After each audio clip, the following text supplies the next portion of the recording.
Magandang araw mga idolo. Sa nakaraan nating video ay hinamon ni Chon Mujen ang ating bida para sa isang laban. Dahilan ay gusto niya raw tiyakin mismo ang kakayahan ni Oh Kang-woo at syempre may kapalit naman daw kung sakaling sila ay maglaban yun ay ang tutulungan daw siya sa ngalan ng Heavenly Earthly Gates ng isang beses. Nang marinig ito ni Oh Kang-woo ay napaisip siya na ito daw ay magandang oportunidad para subukan ang lakas ng Demonic Crystal at kung ang makakalaban niya raw ay isang world ranker ay magagawa niya ito ng walang pag-aalinlangan. Kaya naman wika ni Oh Kang-woo na maganda daw ang alok sa kanya at habang nagpapalabas ng enerhiya ng nakangiti ay simulan na raw nila ang laban. Sa pinagsamang skill na Power of the Axe at Power of Frost ay nabuo ni Oh Kang-woo ang skill na tinatawag na Leviathan na mabilis na manghinarang ni Chon Mujen.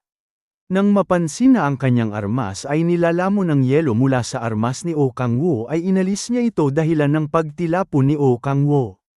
Ang bilis na pinapakita ni Chon Mujen ay talaga namang nakakamangha na kinagulat ni Oh Kang-woo na sa kabutihang palad ay naiwasan niya ang pag-atake.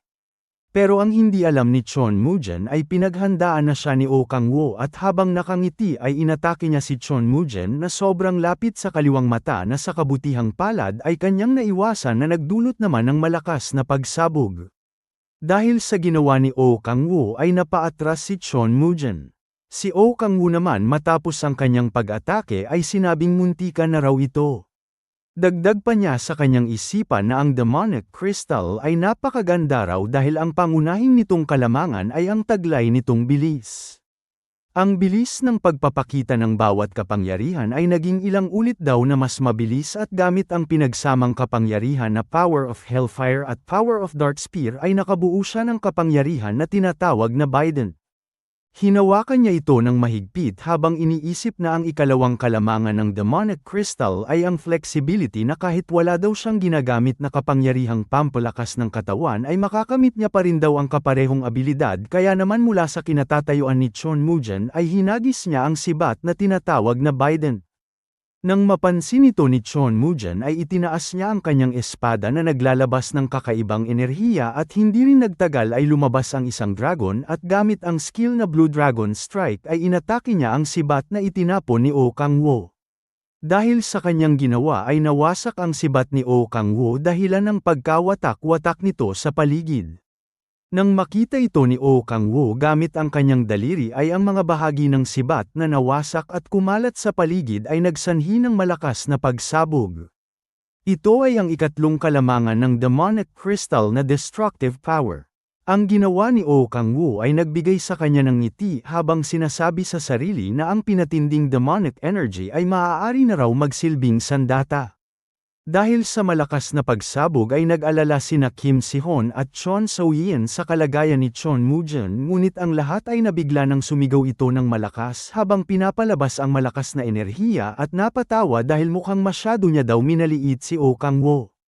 Ngunit ang labis na kinagulat ng ating bida ay ang killing intent na pinapalabas ni Chon Mujen na nagpapakilabot daw sa kanya sabay bigkas sa kanyang isipan na ito daw ang tunay na kapangyarihan ng world ranker habang si Chon Mujen ay naghahanda dahil sa mga oras na ito ay magseseryoso na daw siya.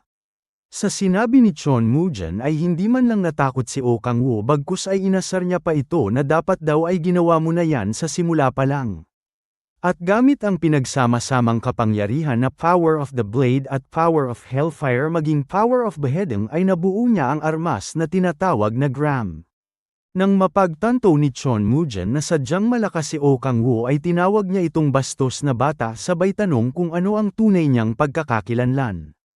Mukhang iniimbestigahan mo ako wika ni Oh Kang-woo kung gayon tama ang mga nakuha mong impormasyon kaya naman ibigay na daw ni Chon Mujen ang buo nitong lakas na sinang-ayunan naman ni Chon Mujen. Ngunit sa kalagitnaan ng laban bago pa man nila ilabas ang tunay nilang kapangyarihan ay natigilan sila bigla sa kadahilanang tumawag si Cha Yeon-jo na kung pwede daw sagutin na pinahintulutan naman ni Chon Mujen. Sinagot niya nga ito sabay tanong kung ano ang problema na pasiga namang sinabi ni Cha Yeon-jo na gaya nga ng sinabi niya ay hintayin daw siya ni Oh Kang-woo sa guild entrance ngunit wala daw dun si Oh Kang-woo. Dagdag pa ni Cha Yonjo habang naghihintay ay kung hindi ba niya sinabi na bumalik na daw si General Chiang Hai-wan-jae mula sa Japan at agarang pinatawag sila kaya naman ihatid daw siya papunta sa Hwarangkor na itinanggi naman ni Oh Kang-woo sapagkat hindi daw siya nito driver o ano pa man at mayroon din daw sariling kotse si Cha Yonjo. Sa sinabi ni Oh Kang-woo ay lalong nagalit si Cha Yonjo kaya naman ihahatid niya daw. Matapos mag-usap ay natigilan siya ngunit sinabi naman ni Chon Moo-jin na sila na daw ang bahala sa lahat kaya gawin na daw ni Oh Kang-woo ang dapat niyang gawin na pinasalamatan naman ni Oh Kang-woo. Matapos umalis ng ating bida ay nanghinayang si Chon Moo-jin sapagkat hindi daw nila natapos ang kanilang laban. Mula naman sa kanyang likuran ay si Chon So-yin na lalong namangha dahil sobrang lakas daw ni Oh Kang-woo na sinang-ayunan naman ni Kim Si-hoon habang siya ay napaisip na ayos na rin daw na maging malapit sila sa isa't isa kahit hindi daw siya sigurado kung ito ba ang nais niya. Gayunpaman, balak niya daw sanang takutin si Oh Kang-woo pero mas mabuting ipagpaliban daw muna hanggang makilala niya kung sino talaga si Oh Kang-woo sapagkat maaaring isa daw itong pagkakamali pero nakaramdam daw siya ng kilabot mula kay Oh Kang-woo. Na para bang may dagat na nakakakilabot na enerhiya sa kanyang paligid na parang may puwersa daw na kayang lamunin ang lahat kaya naman napatanong siya sa kanyang sarili na kung meron ba raw bagay na kayang magdulot ng takot sa isang katulad niya. Makalipas ang ilang minuto ay nakapunta na sila Cha Yonjo at Oh Kang-woo sa Hwarangkor headquarters. Napatanong si Cha Yonjo kay Commander Chiang Hai-wan-jae na kung ang sinasabi ba nitong succubus ay ang demonyo na sumisipsip ng diwa ng isang tao na sinang-ayunan naman ni Commander Chiang Hai-wan-jae na ang demonyong sinusubukang tawagin ng Japanese Demonic Order ay isang succubus. Ano naman ang pangalan ng demonyo tanong ni Cha Yonjo na pilit na iniisip ni Commander Chiang Hai-wan-jae at nang bigkasin niya ang pangalan na Lilith the Succubus Queen ay pinagpawisan si Oh Kang-woo sa kaba. Bumalik tayo sa nakaraan ilang minuto lang ang nakalipas. Siya ang Hwarang First Corps Commander na si Chiang Hai-wan-jae. Nagpakilala naman si Oh Kang-woo at ang tagal din daw nilang hindi nagkita wika ni Cha Yonjo na sinang-ayunan naman nito kaya naman maupo daw muna sila. Si Oh Kang-woo naman ay sinabi sa kanyang sarili na si Commander Chiang Hai-wan-jae ay kasing lakas daw ni Baek Kang-hyun ngunit si Commander Chiang Hai-wan-jae ay nagsabi na mukhang nagkaroon daw ng malaking gulo sa Korea kaya naman humihingi siya ng tawad dahil hindi daw siya nakatulong. Sinabi naman ni Cha Yonjo na hindi man daw nila napigilan ang pagkakaroon ng mga sibilyang nasaktan ngunit dahil daw kay Oh Kang-woo ay naging maayos pa rin daw ang kinalabasan. Sinabi naman ni Commander Chiang Hai-wan-jae na narinig niya na daw ito mula kay Baek Hwayon kaya nagpasalamat siya kay Oh Kang-woo. Napatanong naman si Cha Yonjo kung ano ang dahilan at pinatawag sila na sinabi naman ni Commander Chiang Hai-wan-jae na meron daw siyang importanteng sasabihin kaugnay sa Demonic Order na kinagulat naman ni Cha Yonjo. Dagdag pa niya na ang puwersa ng Demonic Order sa Japan tulad din sa Korea ay naghahanda daw para sa Demon Summoning. Napatanong naman si Cha Yonjo na kung katulad ba ito ng pagtawag ng Demonic Order kay Oriax na sinang-ayunan naman ni Commander Chiang Hai-wan-jae ngunit sa pagkakataong ito ay mas malaki daw ito na sinabi naman ni Cha Yonjo na base daw sa kanyang pagkakarinig ay mas malaki daw ang puwersa ng Demonic Order sa Japan kumpara sa Korea. Napatanong naman si Baek Hwayon na kung ang Japanese government ay humihingi sa kanila ng tulong na sinang-ayunan naman ni Commander Chiang Hai-wan-jae pero hindi pa daw ito siniwalat sa media ngunit seryoso daw itong sitwasyon. Dahil dito ay sinabi ni Cha Yonjo na kung kailangan pa ba ng tulong ng Japan dahil meron naman silang world ranker na si Fujimoto Ryoma. Sinabi naman ni Commander Chiang Hai-wan-jae na sa Japan bukod kay Fujimoto Ryoma ay kakaunti lang daw ang mga player na napatunayan ang kanilang sarili at ang isa pa daw ay ang Korea ay nag-awan ng solusyon ang problema sa Demonic Order at nang marinig ito ni Cha Yonjo ay napabuntong hininga siya sapagkat hindi pa nga daw gaanong katagal ang insidente sa Iso Station pero nagpapatawag na naman daw ang Demonic Order ng demonyo. Nang marinig ni Oh Kang-woo ang salitang demonyo ay napangiti ito sapagkat hindi daw tumataas ang stat sa kanyang demonic energy ngunit tataas daw ito kahit kunti kung makakain daw siya ng mga demonyo tulad noong nakaraan. At dito na nga nagtanong si Cha Yonjo kung anong klaseng demonyo ang gusto nilang tawagin na sinagot naman ni Commander Chiang Hai-wan-jae na ito ay ang Succubus Queen na pumukaw sa atensyon ni Oh Kang-woo.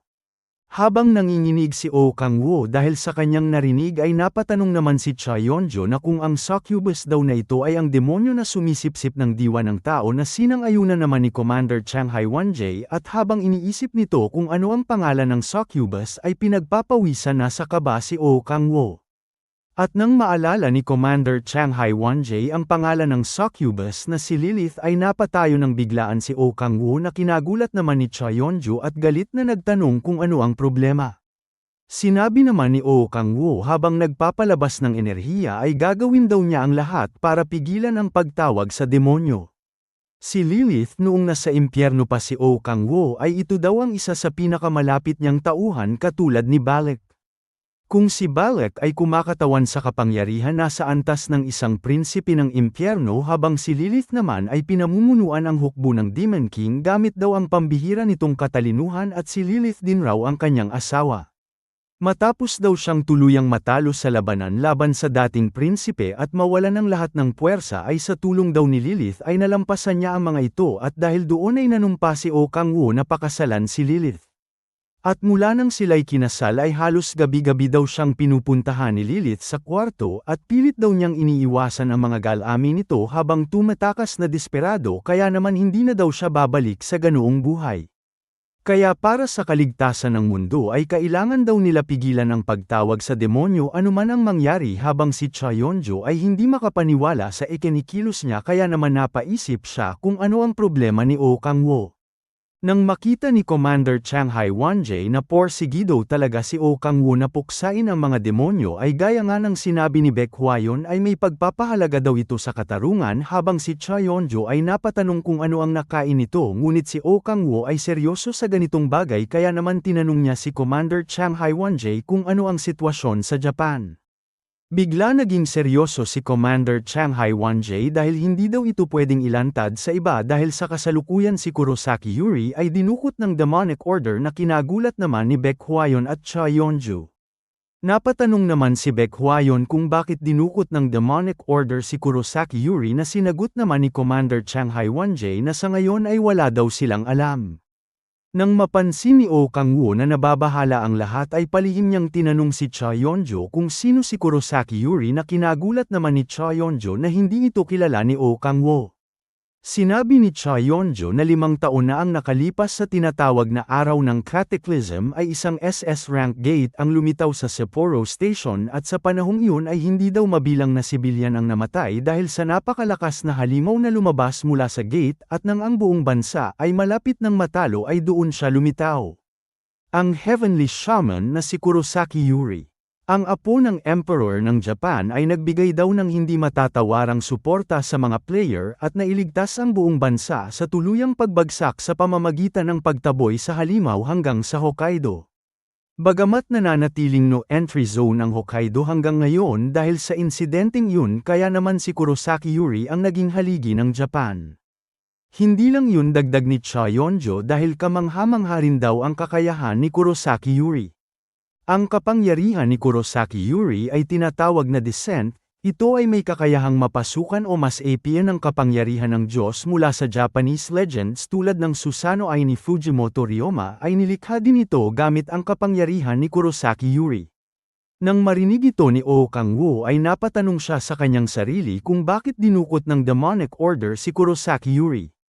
Sa kanyang pag-iisip ay naalala niya bigla ang mga pangalan ng 7 prinsipe ng impyerno na sina Lucifer, Satan, Baal, Leviathan, Belphegor, Mammon at Asmodeus ay mga pamilyar daw ito dahil mula ito sa kwento ng 7 deadly sins.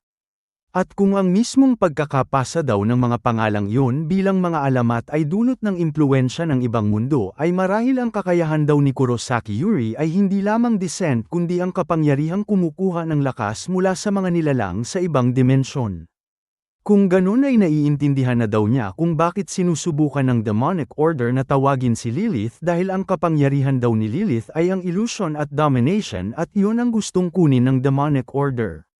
Nang mapagtanto ni Oh Kang-woo ang plano ng Demonic Order ay nagtanong ito kung ilang tao ang pwedeng sumama na sinagot naman ni Commander Chang Hai-won-jae na ang Japanese government ay gustong itago ang katotohanan na ang Heavenly Shaman na si Kurosaki Yuri ay dinukot at dahil kailangan daw nilang kumilos ng palihim kaya naman limitado lang sa 7 katao ang pwedeng sumama kabilang na silang 5 kasama si Commander Ko Han-mo. Kung gayon wika ni Oh Kang-woo ay mayroon pa daw 2 bakante sabay na nagtanong kung paano sila kikilos na sinagot naman ni Commander Chang Hai-won-jae na may eroplano daw na naghihintay sa kanila sa airport ngunit napakalayo daw ng airport wika ni Oh Kang-woo kaya naman isasama niya daw si Echidna. Sa makapal na ulap ay biglang lumitaw si Echidna. Kapansin-pansin din ang malaking bilog sa kanyang likod. Kailan mo pa naihanda ang ganitong bagay tanong ni Cha Yeonjo na sinagot naman ni Oh Kang-woo na sa tingin niya daw ay mas masaya na may makakasama siyang iba.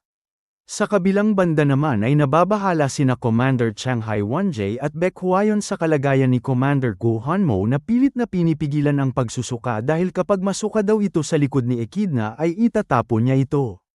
Mula naman sa likod ay biglang lumitaw si Han Sola na kung ayos lang ba na sumama siya sapagkat mas makakabuti daw na isama na lang si Kim Si-hon o kaya si Tae-soo.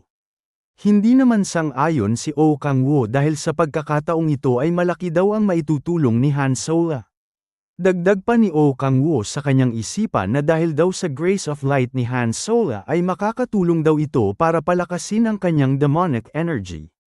Makalipas lang ang ilang minuto ay nakarating na nga sila sa Sapporo Station na kinagulat naman ni Han Sola. Makikita din sa paligid ang mga sirang gusali maging ang mga gumagalang halimaw. Ito ang syudad kung saan hindi nakayanan ng Japanese player ang mga halimaw. Habang nasa taas at pinagmamasdan ang paligid ay sinabi ni Oh Kang-woo sa kanyang isipan na ang demonic energy ay kumalat na daw sa buong station at sa tingin niya daw ay nagsimula na ang ritual. Para makasiguro ay tinanong niya si Commander Chang Hai-won-jae kung sigurado ba ito na dito magaganap ang pagtawag sa demonyo na sinang-ayunan naman ni Commander Chang Hai-won-jae dahil yun daw ang sinabi sa kanya ng Japanese government ngunit sinabi naman ni Oh Kang-woo na wala na daw silang oras kaya naman sumama na daw sila sa koponan ng Japan. Sa gitna ng karagatan ay makikita ang Japan Sapporo base na kung saan sinabi ni Fujimoto Ryoma na nandito na daw sila. Sa isang iglap lang ay bigla silang lumitaw na kinagulat naman ng mga kawal at napatanong kung sino sila ngunit nakilala agad ni Prime Minister Yamada si Commander Chang Hai-won-jae.